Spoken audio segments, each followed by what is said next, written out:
ಮಾಜಿ ಪ್ರಧಾನಿ ವಿಶ್ವದ ಸರ್ವಶ್ರೇಷ್ಠ ಆರ್ಥಿಕ ತಜ್ಞ ಡಾಕ್ಟರ್ ಮನಮೋಹನ್ ಸಿಂಗ್ ಅವರ ನಿಧನಕ್ಕೆ ಕಾರ್ಮಿಕ ಹಾಗೂ ಧಾರವಾಡ ಜಿಲ್ಲಾ ಉಸ್ತುವಾರಿ ಸಚಿವ ಸಂತೋಷ್ ಲಾಡ್ ಅವರು ಕಂಬನಿ ಮಿಡಿದಿದ್ದಾರೆ. ಭಾರತದ ಅರ್ಥವ್ಯವಸ್ಥೆಗೆ ಭದ್ರ ಬುನಾದಿ ಹಾಕಿದ ಶ್ರೇಯಸ್ಸು ಡಾಕ್ಟರ್ ಮನಮೋಹನ್ ಸಿಂಗ್ ಅವರದು.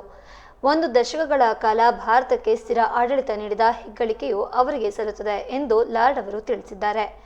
ಸಿಂಗ್ ಅವರ ನಿಧನದಿಂದ ಭಾರತದ ಒಬ್ಬ ಶ್ರೇಷ್ಠ ಮುತ್ಸದ್ದಿಯನ್ನ ಕಳೆದುಕೊಂಡಿದೆ. ಭಾರತ ಮಾತೆಯ ಹೆಮ್ಮೆಯ ಪುತ್ರ ಡಾಕ್ಟರ್ ಮನಮೋಹನ್ ಸಿಂಗ್ ಅವರಿಗೆ ಭಾವಪೂರ್ಣ ಶ್ರದ್ಧಾಂಜಲಿಗಳೆಂದು ಹೇಳಿದ್ದಾರೆ. ಗ್ಲೋಬಲೈಸೇಷನ್ನಲ್ಲಿ ಒಬ್ಬ ಗ್ರೇಟ್ ಎಕನಾಮಿಸ್ಟ್ನ ನಾವು ಕಳ್ಕೊಂಡಿದ್ದೀವಿ. ಈ ದೇಶದ ಪ್ರಧಾನಮಂತ್ರಿಗಳು ಮಾಜಿ ಪ್ರಧಾನಮಂತ್ರಿ ಆಗಿರತಕ್ಕಂಥ ಮನಮೋಹನ್ ಸಿಂಗ್ ಅವರನ್ನು ನಾವು ಕಳ್ಕೊಂಡಿದ್ದೀವಿ.